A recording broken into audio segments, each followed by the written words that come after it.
할게요. 지난 시간에 이제 우리가 28절까지 상고했는데 28절을 보니까 소돔의 유황과 불이 비같이 와서 그냥 모든 것을 다 불태우는데 그 연기가 옹기정 연기같이 침입을 보았더라. 아브라함의 시각에서 보면은 옹기정 연기, 흙덩어리를 아주 단단한 그릇으로 만드는, 쓸만한 그릇으로 만드는 옹기정 연기처럼 보이는 것이고, 롯의 시각에서 바라보면은 쫄딱 망하고 그냥 거짓 신세가 된 처량한 것처럼 보이는 것이고, 똑같은 사건이 아브라함에서의 시각, 아브라함의 믿음에서 보느냐, 롯과 같은 신앙의 시각에서 보느냐의 차이가 이렇게 현격하게 차이가 나는 겁니다. 그래서 이제 아브라함이 바라보니 아주 옹기정 연기처럼 보였더라. 하나님께서 세상에 속한 것을 싹 끌어내시기 위한 그런 아주 그냥 기가 막히는 하나님의 그런 연단의 과정이다라는 것을 아브라함은 그렇게 지금 보고 있는 겁니다. 29절, 하나님이 들의 성들을 멸하실 때에, 곧 롯에 거하는 성을 엎으실 때에 아브라함을 생각하사 롯을 그 엎으시는 중에서 내어보내셨더라. 이 말씀이 오늘날 우리들에게 아주 참 중요한 말씀인 겁니다. 롯이 아브라함을 생각하시는 하나님의 은혜를 입어서 롯이 구원받았다. 지금 말씀의 본문의 요점이 그겁니다. 그렇죠? 아브라함을 생각하셔서 롯을 구원하신 거예요. 아브라함이 지금 18장에서 어떻게 했어요? 중보기도를 했죠. 소돔성에 의인 50명 있으면 하나님 의인과 악인을 함께 멸하시는 것이 다르지 않습니다. 그러냐? 그리고 50명만 있으면 내가 멸하지 않겠다. 45명. 그래가지고 몇 명까지 내려가요? 10명까지. 아브라함이 처음에 딱 생각하면 거기 롯과 그 아내와 또 두 딸과 거기에 사위와 그 사위들의 부모와 자식들과 또 롯의 일꾼들을 따지면은 50명은 충분히 그동안 아브라함에게 가르침을 받았던 그런 하나님의 말씀을 가지고 롯이 그렇게 가르쳤을 것이고, 또 사위들을 선택할 때도 그 신앙의 시각으로 바라보고 거기에 합당한 자들을 골랐을 것이니 그의 부모들도 그의 사위들도 자식들도 사위들의 자식들도 다 그와 같은 신앙의 이제 사람들이라. 그래서 한 50명을 생각했는데 아무리 생각을 해봐도 소돔성의 그런 이 신앙들을 바라보니까 그러지 못할 것 같아가지고 45명, 그래가지고 결국은 언제까지 내려가요? 10명까지. 10명 정도는 충분하게 롯과 그 아내와 두 딸과 사위와 또 그 사위들의 부모 4명, 그럼 몇 명이에요? 딱 10명이거든요. 그 10명 정도는 충분히 의인들이 있으리라 라고 생각을 한 건데, 결국 의인은 그 롯 하나밖에 없었던 거예요. 롯도 소돔성 문에 앉았다. 그러니까 한 발짝만 딱 들어가면은 소돔성 사람이었더라가 딱 되는데, 소돔성 문에 딱 걸쳐 앉아가지고 그냥 뭐라고 그래? 턱걸이를 딱 한 거죠. 그냥 턱걸이를 한 거예요. 그것도 아브라함의 중보로 말미암아 하나님께서 롯의 마음을 그렇게 주장하신 겁니다. 아브라함의 중보로 말미암아 하나님께서 롯의 마음이 완전히 소돔성 사람과 똑같이 되지 아니하도록 붙들어 주신 은총을 입은 거예요. 그게 뭐로 말미암은 거예요? 아브라함의 중보로 말미암아 그랬다 이겁니다. 그러니 오늘날 우리가 우리의 가족을 위해서, 우리의 친구들, 우리의 이웃들을 위해서 기도해야 하는 아주 중차대한 사명을 우리에게 주신 거예요. 우리가 하여금 먼저 진리의 말씀을 듣고 참된 영생의 도가 무엇인지, 좁은 길, 생명의 길이 무엇인지를 우리에게 깨우쳐 주시지 않았습니까? 무엇 때문에 깨우쳐 주셨어요? 그것을 통해서 너희가 등불이 되라고, 빛을 발하라고, 그리스도의 향기를 발하라고, 어느 곳에 있든지 그리스도의 얼굴에 나타난 하나님의 영광의 빛을 발하는 자가 되라고 먼저 진리의 말씀, 빛이 되시는, 참 빛이 되시는 진리의 말씀을 우리에게 주신 거예요. 그래서 그것을 어떻게 해야 돼? 빛을 발하야 되는 거예요. 그리고 삶을 통해서 그러한 그리스도의 향기가 나타나야 될 뿐 아니라 또 한 가지는 어떻게 해야 돼? 그들을 위해서 끊임없이 기도해야 되는 거예요. 그러할 때 하나님께서 그들이 은혜를 입어서 그와 같이 소돔화 되어지지 아니할 믿음의 자리에 설 수 있을 수도 있다 이겁니다. 그러니 우리의 중보가 그만큼 중요하다 이겁니다. 자식들을 위해서 또는 형제들을 위해서 또는 아는 이웃들을 위해서 그렇게 기도를 해야 되는 겁니다. 잠언서 14장 26절을 보면 여호와를 경외하는 자에게는 견고한 의뢰가 있나니 그 자녀들에게 피난처가 있으리라. 그러니까 의인의 기도는 역사하는 힘이 많다 이렇게 말씀하고 있지 않습니까? 우선 내가 먼저 그와 같은 어린 양의 아내의 생명책에 이름이 농명이 되어져야 하는 것이고 그게 이제 의인이 되는 것이죠. 그와 같은 의인이 된 자들의 기도가 그처럼 역사하는 힘이 많다 이겁니다. 생명을 살리고 구원하는 그와 같은 역사가 나타나게 되어질 것을 말씀을 하고 있는 겁니다. 그러니 하나님을 온전히 경외하는 자가 되어지면 그의 자녀들에게는 하나님께서 피난처가 있다라는 것은 뭘 말하는 거예요? 우리가 순교의 신앙의 선자가 되어지면 최소한도 그 자녀들에게는 하나님께서 예비처 정도로는 갈 수 있도록 하나님께서 은혜를 베풀어 주신다는 얘기죠. 그런 말씀인 겁니다. 그처럼 우리의 중보가 아주 중요한 것이고 아브라함과 같은 믿음의 자리에 서는 것이 또한 중요한 겁니다. 30절 롯이 소알에 가기를 두려워하여 두 딸과 함께 소알에서 나와 산에 올라가 하되 그 두 딸과 함께 굴에 가하였더니 이제 30절부터는 롯과 그 두 딸에 대해서 기록을 하고 있습니다. 그 롯과 두 딸의 신앙을 말하는 거예요. 롯과 두 딸의 영적인 상태를 말하는 거예요. 그 롯과 두 딸의 신앙이 어떠한지는 이 앞에는 나오지 않았어요. 그런데 이제 여기서 물론 이제 부분적인 계시를 하고 있지만 여기에서 아주 기가 막힐 일이 벌어지는 겁니다. 그럼 하나님께서 성경이 거룩한 말씀인데 이렇게 지저분한 것을 하나님께서 기록을 해놓으셨던가? 아니요, 이것을 통해서 하나님이 우리에게 주시고자 하는 메시지가 반드시 있는 겁니다. 마지막 때는 노아의 때와 같고 누구의 때와 같다? 롯의 때와 같다. 누가복음 17장에 말씀하고 있죠. 롯의 때와 같다 하신 마지막 때의 영적인 상태가 어떠한가, 멸망하는 자들의 영적인 상태가 어떠한가를 여기에서 지금 말씀해 주시고 있는 거예요. 뭘 이렇게 비윤리적이고 비도덕적인 내용들을 이렇게 기록을 해 놓으셔가지고 이게 무엇을 하나님께서 나타내시고자 하느냐, 이것을 우리가 잘 깨달아야 되는 겁니다. 마태복음 1장을 보면은 거기도 또 비슷한 것이 있습니다. 그렇죠? 유다와 다말이 거기에 기록이 되어 있고 다윗과 햇사람 우리아의 아내 바세바라고도 안 했어요. 그것은 뭐예요? 남의 아내하고 간통됐다는 얘기예요. 그렇죠? 그럼 그리스도께서 오시는 족보를 꼭 굳이 이렇게 지저분한 족보를 하나님께서 왜 기록을 해놓으셨느냐? 그것이 윤리 도덕적인 차원에서 보면 좀 지저분한 족보일 수도 있지만 하나님은 윤리 도덕을 말씀하고 있는 게 아니지 않습니까? 철학, 인간의 완성, 그걸 말하고 있는 것이 아니에요. 다말이나 햇사람 우리 아내가 얼마나 하나님 나라에 대한 소망이 간절했는지 죽기를 마다하지 아니하고 그와 같은 아주 간절한 소망을 가지니 왕의 족보에 올라가는 놀라운 은혜를 입게 되어진 것이에요. 천국은 침노하는 자에게 침노를 당한다 이거예요. 그러니 그 소망을 내가 간절히 가지고 있으면은 바세바와 같은 햇사람 우리아의 아내를 하나님께서 그 부정함을 어떻게 하셨다? 정결하게 하셨다는 거예요. 무엇 때문에?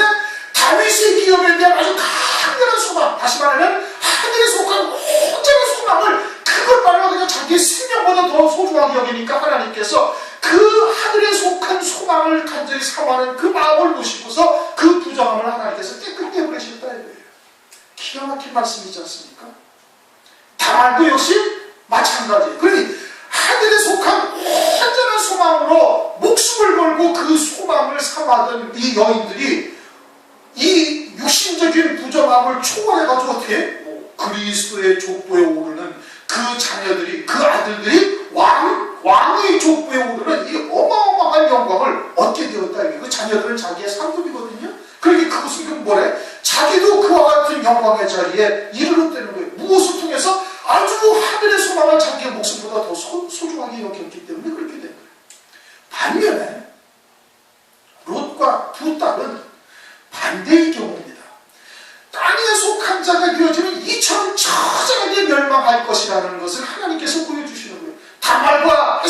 유다야는 하늘에 속한 소망을 온전히 가진 자가 되어지니까 그 육신의 부정함을 하나님께서 건너뛰게 만드셔가지고 왕의 기업에 참여한 자, 왕의 족보에 오르는 자를 만드셨고, 여기서 롯과 두 딸은 뭐예요?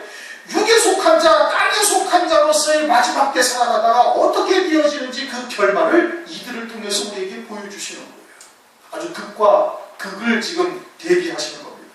그래가지고 이 두 딸이 이름이 있어요? 없어요? 없어요. 하나님의 생명책에 하나도 그 열매가 기록되어진 것이 없다 이겁니다.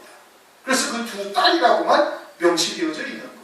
그러니까 이들을 통해서 마지막 때 교회의 모습, 마지막 때 멸망당할 교회들의 영적인 상태, 신앙의 모습, 이것을 오늘날 우리에게 계시하고 있는 겁니다. 그래서 누가복음 17장에 마지막 때 인자 임할 때는 노아의 때와 같고 또 롯의 때와 같다. 물론 롯의 때와 같다는 것이 진노의 심판으로 불과 유황으로 그냥 그렇게 확 다 불태워 불살라 버리듯이 하나님께서 진노의 심판을 이 땅에 벌이실 것도 물론 말씀하고 있는 것이죠. 또 한 가지는 롯과 두 딸을 통해서 그와 같은 영적인 상태를 우리에게 계시해주고 있는 겁니다. 롯이 소알에 가기를 두려워하여 처음에는 어디로 가라고 했어요? 산으로 도망하라. 왜 산으로 도망하라고 했어요? 따로 높은 산의 영광을 보여주는 그런 말씀이 있는 곳으로 도망하라 이겁니다. 유대에 있는 자들은 산으로 도망하라고 마태복음 24장에도 말씀하고 있지 않습니까? 가증한 것이 거룩한 것에 선 것을 보거든 유대에 있는 자들은 산으로 도망하라. 어떤 산으로? 따로 높은 산, 그 높은 산의 영광, 새 예루살렘의 영광이 있는 그와 같은 말씀, 그런 영광을 보여주는 말씀이 있는 곳으로, 그런 교회로, 그런 곳으로 도망하라 이겁니다. 그렇게 가라고 했는데 글로 가는 것이 어떻다고요? 거기 가다가 재앙을 만날까 두려워서 못 가겠다. 재앙을 만나서 죽을까 한다. 왜? 따로 높은 산의 영광, 크고 높은 산의 영광을 보여주는 그런 말씀에 쫓아, 말씀에 붙들려서 그 걸어가는 길은 좁고 협착한 길이죠. 고난의 길이죠. 환난의 길이고 핍박당하는 길이고 고통스러운 길이다 이거예요. 롯의 시각에서는, 육에 속한 성령 신앙에서는 그것이 뭐예요? 저주의 재앙으로 보이는 거예요. 아브라함의 시각에서는 그것이 세상의 것을 끌어버리기 시작하는 하나님의 은혜요 사랑이죠. 마치 옹기적 연기처럼 보이는 것인데 롯의 시각에서는 그것이 재앙이니까 재앙을 만나 죽을까 해가지고 소알성으로 간 거예요. 소알성은 뭐예요? 작다라는 뜻이에요. 소돔보다 작다 이 뜻이에요. 뭐가 작아요? 죄악의 이 비중, 죄악의 정도가 소돔성보다는 작다 해서 소알성인 거예요. 근데 롯과 두 딸이 가서 딱 보니까, 살다 보니까 이게 점점 어떻게 돼? 소돔처럼 되어서 가고 있는 거예요. 죄악의 씨앗이 뿌려지고 뿌리가 내려서 싹이 나고 또 자라고 그래가지고는 점점 커가면서 뭐가 되는 거예요? 이 소돔처럼 돼가는 거예요. 자기들이 소돔에서 살다가 와가지고 소돔이 멸망당하는 것을 보고 왔지 않았습니까? 그러니 소알성도 이렇게 가다가는 얼마 못 가서 또 멸망당할 것이니 우리가 여기서 멸망당해, 여기서 죽임당하겠구나, 죽을 것 같구나 해가지고 어떻게 두려워한다 이겁니다. 소도와 소알의 거하기를 두려워하여. 그래서 두려워요. 그래가지고 두 딸과 함께 소알에서 나와 산에 올라가고, 그래서 이제는 산에 올라가는 거예요. 그럼 산에 올라가면 어디로 가야 돼요? 산 꼭대기로 가서 가장 높은 곳으로 가서 거기서 어디를 소망해야 되는 거예요? 하늘을 소망하라고 산으로 가라고 하는 것이죠. 따로 높은 산의 영광, 크고 높은 산의 영광을 보여주는 그와 같은 곳으로 가서 그 영광을 소망하며 이 손에 아무도 들고 오지 아니하였으니 세상의 것에 속한 미련을 싹 끊어버리고 온전히 하늘 소망으로만 사는 자가 되게 하라고 산으로 도망하라고 그런 거거든요. 그런데 그렇게 해서 산에 올라가가지고 산 꼭대기로 가야 되는데 어디로 가요? 굴 속에 들어가요. 굴 속은 햇빛이 비쳐야 안 비치지? 안 비치지. 컴컴한 곳이지. 그러니 그 굴 속에 들어가는 이들의 신앙은 뭐예요? 어둠에 잡힌 자다 이겁니다. 영적으로 완전히 어둠에 잡힌 자다라는 것을 말씀을 하고 있는 거예요. 롯이 생각하기에 아내도 죽었지, 모든 재산도 다 잃었지, 완전히 지금 절망이요, 완전히 그냥 낙심천만인 거예요. 그냥 하늘이 다 무너져야 되는 거예요. 그런데 그 심령이 어떻게 아주 그냥 캄캄한 어둠 속에 잡혀있다 이 뜻인 겁니다. 그 두 딸은 말할 것도 없고, 하나님께서 그 모든 것을 다 불태우고 그렇게 산으로 올라가라 하시는 거예요. 세상에 속한 미련을 싹 끊어버리게 하십니다. 보따리를 다 가지고 나왔으면 세상에 속한 미련이 끊어지겠어요? 안 끊어지죠. 그러니까 하나님께서 불과 영으로 전부 불살라버린 거예요. 그게 싹 없어지고 나니까 어떻게? 이제는 바라볼 곳이 하늘밖에 없는데, 그런데도 하늘을 바라보지 아니하고 그저 마음이 그냥 캄캄한 흑암의 권세 아래 사는 자가 되어져서 캄캄한 불 속으로 들어가 있는 거예요. 육에 속한 자는 세상의 것이 다 떨어지고 나면 어떻게? 절망이지요. 어둠에 잡힌 자가 되어지는 거예요. 영에 속한 자는 물론 고통스럽긴 하지만, 그러나 그런 것을 통해서 하나님께서는 세상의 미련을 끊어버리게 하시는 하나님의 은혜로구나 라는 것을 깨닫고 어떻게? 그때부터 하늘에 속한 자, 하늘의 소망을 둔 자로서 바뀌어져 가게 되어지는 겁니다. 우리 똑같은 사건을 놓고 아브라함의 시각에서는 옹기적 연기처럼 보이는 것이고, 롯과 그 두 딸의 시각에서는 그냥 하나님의 진노의 심판을 받았다고만 생각을 하는 거예요. 저주를 받았다고만 생각을 해요. 그러니까 어떻게? 그냥 절망이죠.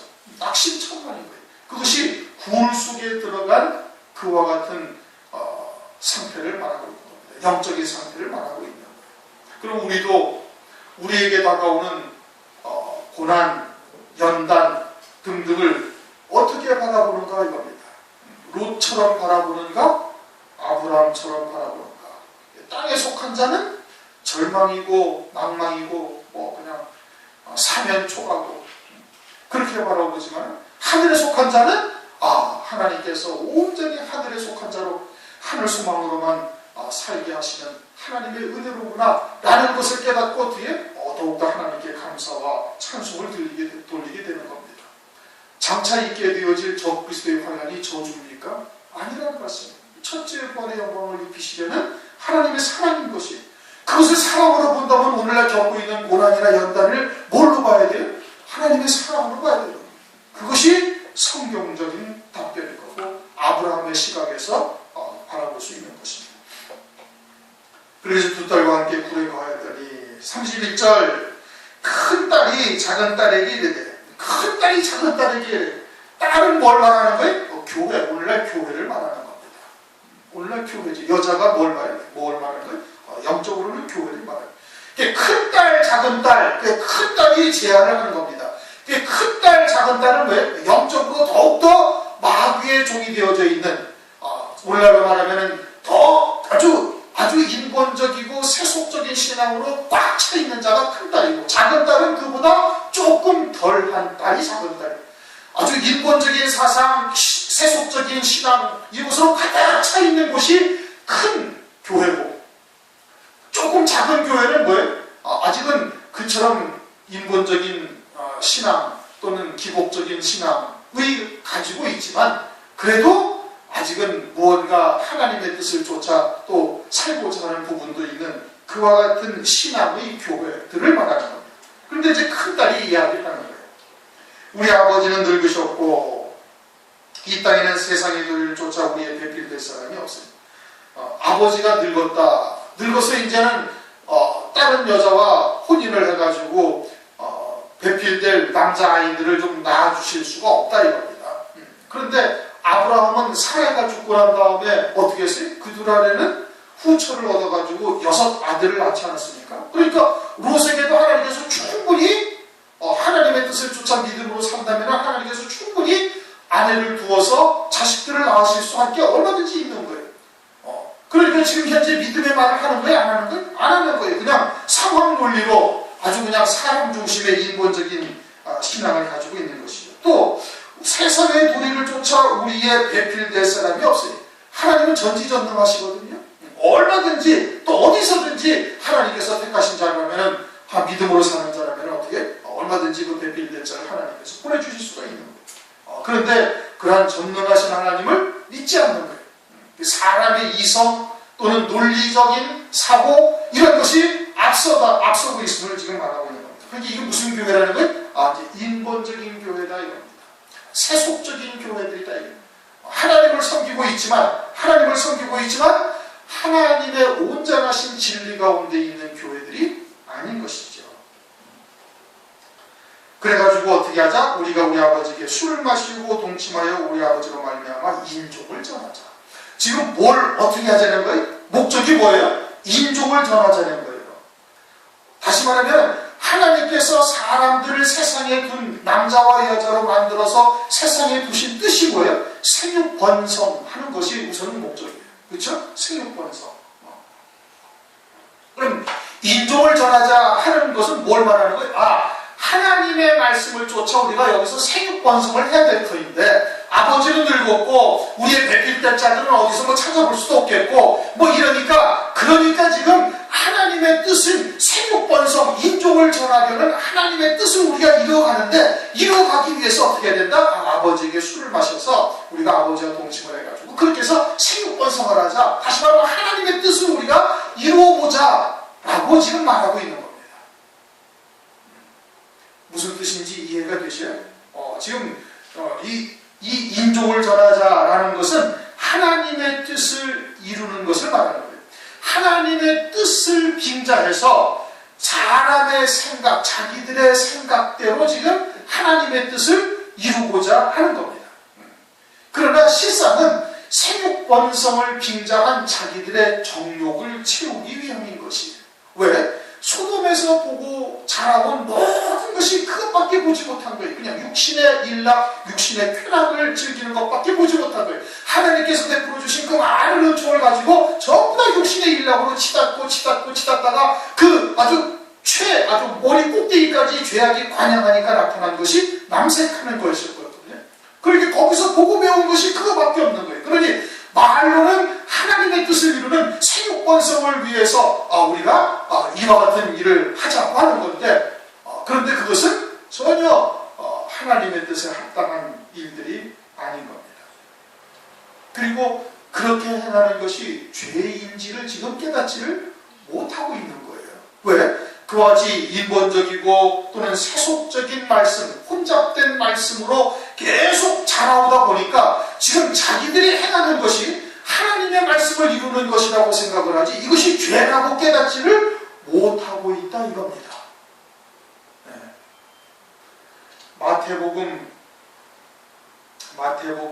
마가복음 11장 17절을 보면 내 집은 만민이 기도하는 집이라 그렇게 말씀하라고 있죠. 그런데 그 집이 요한복음 2장을 보면은 그 집이 뭐가 됐어요? 장사하는 집이 되어졌고 마태복음 21장을 보면 강도의 구렬이 되어져 있는 거예요. 그들은 교회가 하나님의 기도하는 집이라는 걸 알고 있어요. 와서 기도하고 예배드리기 위해서 하다 보니까 뭐하는 집이었어요? 장사하는 집이 된 거예요. 그리고 그렇게 하려고 와서 하다 보니까 뭐가 된 거예요? 강도의 구렬이 된 거예요. 하나님께서는 내 집은 만민의 기도하는 집이라 말씀하시면서 아버지의 뜻이 무엇인지 깨닫고 뜻이 하늘에서 이룬 것처럼 땅에서도 이루어지이다 라고 구하여야 할 것임을 말씀을 하고 있는데 그런 하나님의 말씀을 사람의 생각, 인본적인 사고방식 혹은 세속적인 신앙의 각도에서 그것을 바라보면서 자꾸 나가다 보니까 사람의 계명으로 그것이 발전되다 보니까 장사하는 집이 되어져 있는데 이것이 장사하는 집이라고 죄를 짓는 것이라고 폐역한 것이라고 전혀 생각지를 못하는 겁니다. 깨닫지를 못하는 거예요. 왜 그래요? 혼잡된 말씀으로 쭉 자라왔기 때문에 강도의 구별이 되어져 있는데 하나님과 장사하기도 하고 하나님 내게 이런저런 것을 해주시면 내가 주를 위해서 어쩌고 저쩌고 하겠나이다 하고 하나님과 거래하는 장사하는 집이 되어져 있고 또 거기에 더 나아가서 어떻게 하나님한테 막 위협하고 땡깡을 부리고 그래가지고 하나님부터 강탈하는 이와 같은 교회가 되어버렸다 이거야. 나 이것저것 안 해주시면 나 그냥 철벽에서 뛰어내립니다. 어쩌고 저쩌고 난 뭐 주의 일도 안 할 거예요. 아유 나 성간의 봉사도 이제 때려칠 겁니다. 이렇게 하나님 앞에 위협하는 그와 같은 곳까지 되어버렸다. 그런데도 그것이 죄라는 것을 전혀 깨닫지를 못하고 있다 이겁니다. 소돔과 고모라성에서 그동안 자라고 배우고 보고 온 것이 모든 것이 그런 것이기 때문에 다시 말하면 사람의 계명으로 이제까지 계속해서 그렇게 자라왔기 때문에 아버지와 동침을 해서 인종을 자라는 것이 이것이 하나님의 뜻을 이루는 것이다. 하나님의 말씀을 이루는 것이다. 생육번성을 하는 것이다. 그리고 그것이 죄라는 것을 전혀 깨닫지를 못하고 있는 거예요. 오늘날 교회들이 혼잡된 말씀으로 살다 보니까 그러니까 기도하는 집이 강도의 구렬이 되어져 있는데도 전혀 이것이 죄라는 것을 깨닫지 못하는 거예요. 근데 주님이 오셔가지고 어떻게 막 산을 뒤집어 엎고 높은 채찍을 만들어서 막 다 쫓아내고 그러면서 주님께서 막 책망을 하시는 것 아니겠습니까? 자기들은 하나님을 잘 섬긴다고 섬기고 있는 거예요. 말씀을 쫓아서 산다고 살고 있는 거예요. 그런데 왜 깨닫지를 못해요? 혼잡된 말씀으로 살고 있기 때문에. 변질된 말씀, 다른 예수, 다른 양, 다른 복음이다 이거예요. 그런 것으로 살고 있으니까 자기들 죄를 짓고 있다. 전혀 깨닫지를 못하는 거예요. 롯과 그 두 딸이 지금 하고자 하는 일들이, 이 두 딸이 지금 이것이 하나님의 말씀을 이루는 것이다. 나로서는 승육번성하라는 하나님의 말씀을 드려서 인종을 전하자고요. 아버지가 늙어서 이제는 아내 될 사람이 올 수도 없고, 또 자식들을 낳을 수도 지금 없고, 그러니까 또 우리에게 뭐 배필이 올 수도 없고, 그러니까 그냥 아버지와 함께 동침을 해가지고 생육번성하라는 하나님의 말씀을 이루어가자 하고 생각을 하면서 지금 자기들 나름대로는 하나님을 섬긴다고 섬기는 거예요. 하나님의 일을 하는 거예요. 말씀을 쫓는다고 쫓고 있는 거예요. 그런데 그것이 죄라는 것을 전혀 깨닫지를 못하고 있는 거예요. 오늘날 교회들의 모습이 변질된 말씀으로 살다 보니까 점점 그 도가 지나치게 되어져 가고 있는 겁니다. 그러니까 그 자신들이 지금 잘못되어진 멸망의 길을 간다는 것을, 죄를 짓고 있다는 것을, 패역함을 전혀 깨닫지를 못하는 거예요. 세속적인 기복적 신앙으로 산다는 사람들이 자기들이 하나님과 그렇게 장사하고 있고 강도짓 하고 앉아있다는 것을 깨닫지를 못하고, 그게 죄라는 것을 모르는 겁니다. 또 아주 육체의 경건주의가 되어져서 이 영생에 이르게 할 하나님의 말씀이 그저 철학이나 윤리도덕과 같은 하나님의 말씀으로 전락해버렸다라는 사실을 전혀 깨닫지 못하고 있는 거예요. 자기들은 하나님을 잘 섬기고 있다고 생각을 하는 겁니다. 하나님이 보시기에 아주 패역한 무리들인데, 그런데 자기들은 전혀 그것을 깨닫지 못하고 영적인 간음을 하고 있는 거거든요. 지금 여기도 간음을 하는 거거든요. 영적인 간음을 하고 앉아있어요. 그런데 그것을 어떻게? 전혀 깨닫지를 못하고 있음을 말합니다. 그래서 이 33절, 그 밤에, 참 말씀이 희한하지. 여러분 우선 딱 볼 때 그 밤에 라고 말씀하고 있어요. 구속에 들어가 앉아있는데 밤과 낮이 어디 있어요? 그쵸? 그런데 거기서 또 뭐래? 그 밤에 캄캄한 곳이요, 빛도 없는 곳이라. 그런데 거기서 또 밤이라 하는 것은 두 딸의 중심이 아주 육신의 정욕을 즐기고자 하는 마음으로 꽉 차 있음을 말하는 거예요. 아주 마귀의 완전한 종이 되어져 있음을 말하는 거예요. 그 밤에 그들이 아비에게 술을 마시고 큰딸이 들어가서 아비와 동침하니라. 아비에게 술을 마시는데 롯이 어떻게? 아주 잘 받아먹어요. 그러니까 이 술은 그동안도 롯이 잘 먹고 있던 술이에요. 먹지 아니했으면, 그런 술을 먹지 아니했으면 술을 받아먹지 않았을 텐데, 늘 먹던 술이었고, 그보다 조금 더 강도가 센 술이니까 딸이 누워서 자기가 동침하고 일어나는 것을 알지 못했겠죠. 조금 강도가 셌다, 조금 도수가 높은 포도주였다. 이게 킹 제임스 성경에 보면 포도주로 나옵니다. 술이라고, 포도주. 술도, 포도주도 술이니까 킹 제임스 성경은 포도주로. 그럼 포도주를 마시었다라는 것이 뭘 말하는 거예요? 그냥 일반적인 술을 먹었다? 물론 당시에는 그랬겠죠. 그런데 그것을 성경에 기록하신 이유는 영적인 의미를 담고 있는 것이고, 말세의 신앙의 모습을 말씀하고 있는 것이다 이겁니다. 그럼 포도주는 뭘 말하는 거예요?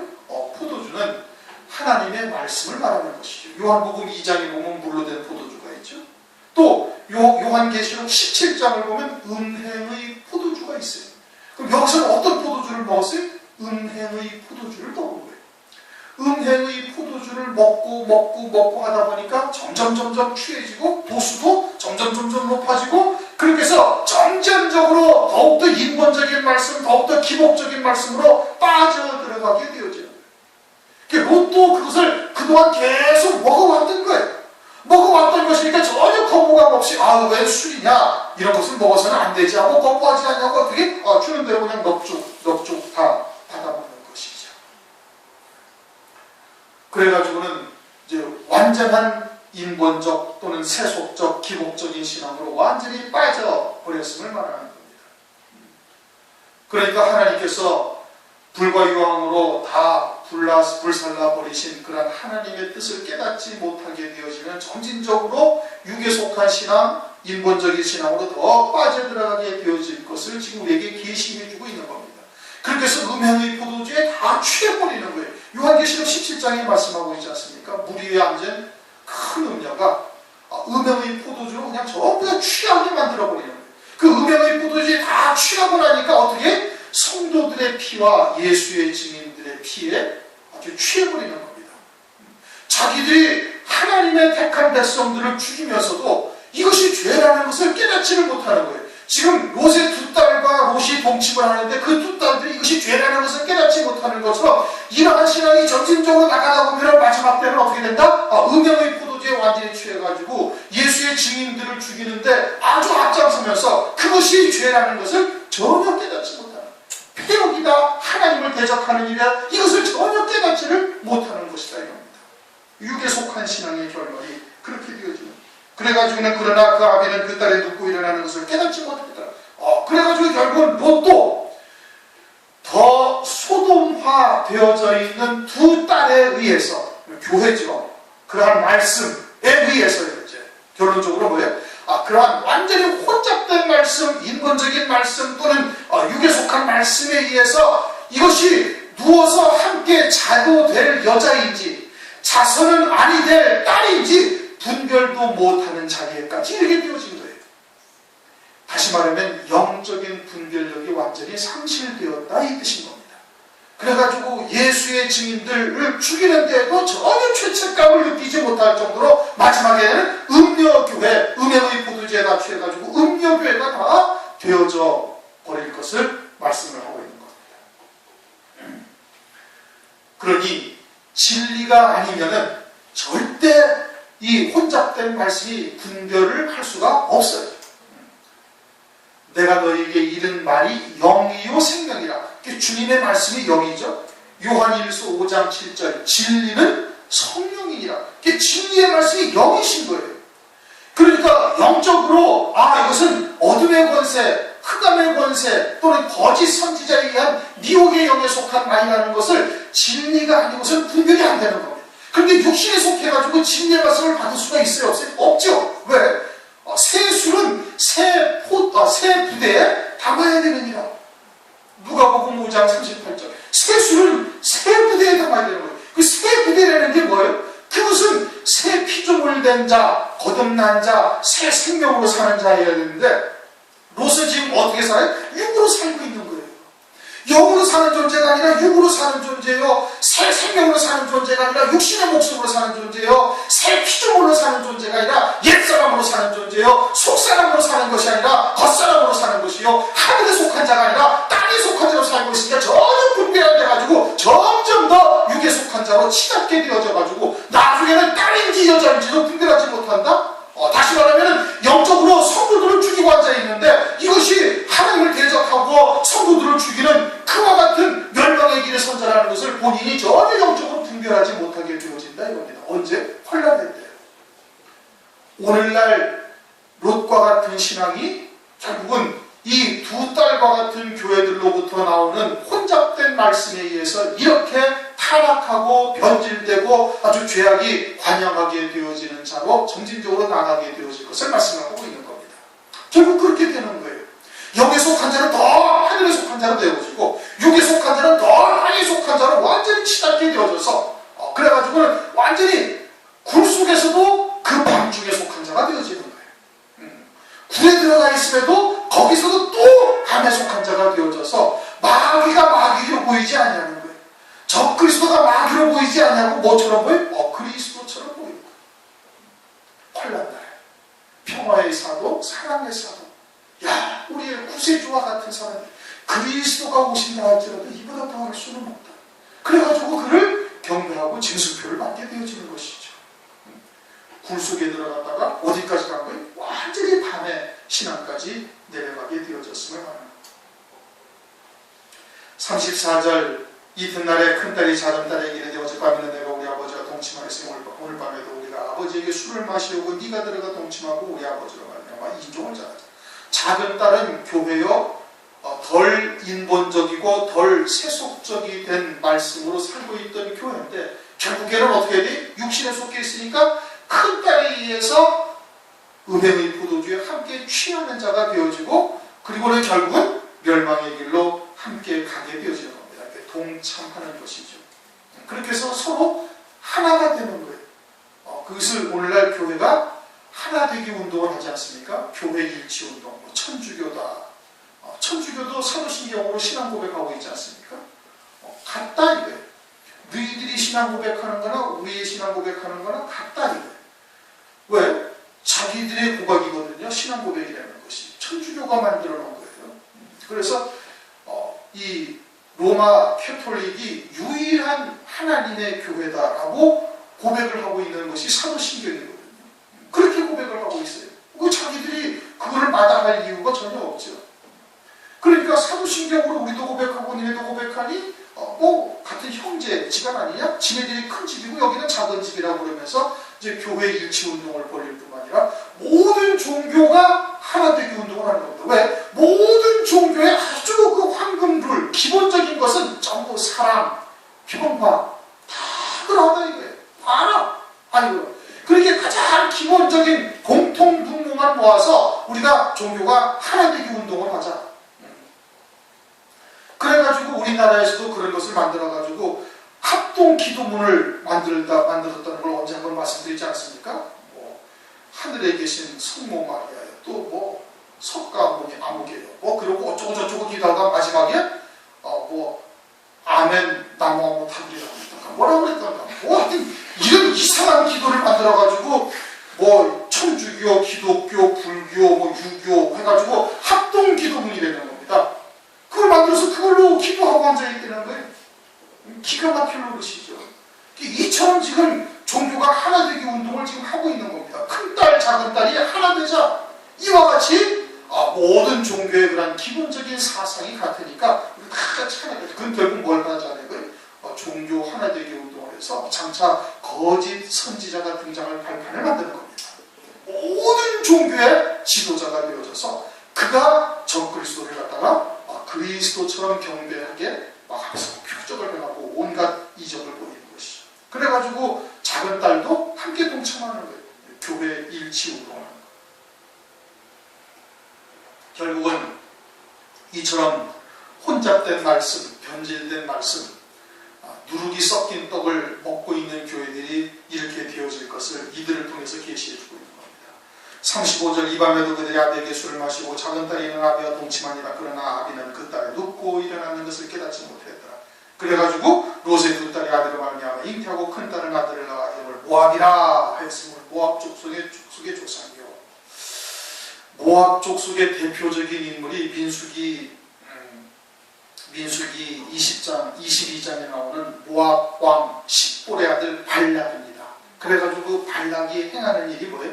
이스라엘을 대적하는 것이죠. 선지자 발락을 초청해가지고 이스라엘을 저주하였는데 저주가 안 되니까 나중에는 이 괴계를 꾸며가지고 이스라엘 남자들로 하여금 전부 다 간음을 하게 하는 겁니다. 모압 여자들과. 그래가지고 하나님으로부터 진노를 받아가지고 아주 많은 사람이 죽임당하게 만들어버리는 거예요. 그게 모압 족속의 한 일이에요. 하나님의 백성, 신실한 자들을 아주 그냥 진멸할 수밖에 없도록 아주 멸망당하게 만들도록 아주 그냥 음양의 포도주를 취하게 하는 일들을 하는 겁니다. 이렇게 행악의 종자인 거예요.